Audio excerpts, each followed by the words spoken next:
In this video, I'm going to show you how you can clone any template website inside Base44. So first thing you need to do is sign into your Base44 account.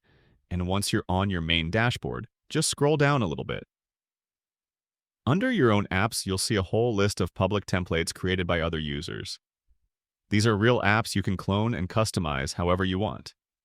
You can also search through them if you're looking for a specific style or category. For example, here you see some really popular ones.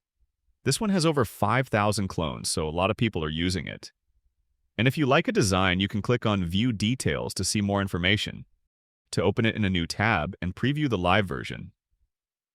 So let's check this dark glass morphic interface template.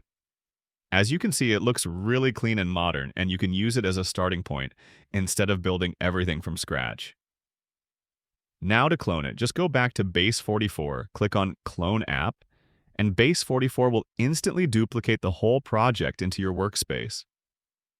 Now this is your own copy, and from here you can modify anything you want.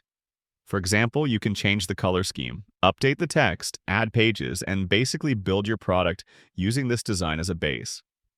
And once you're happy with your changes, you can go to the top right corner and click Publish to push your site live. That's pretty much it.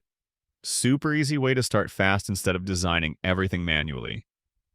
If you found this helpful, consider subscribing for more Base44 tutorials.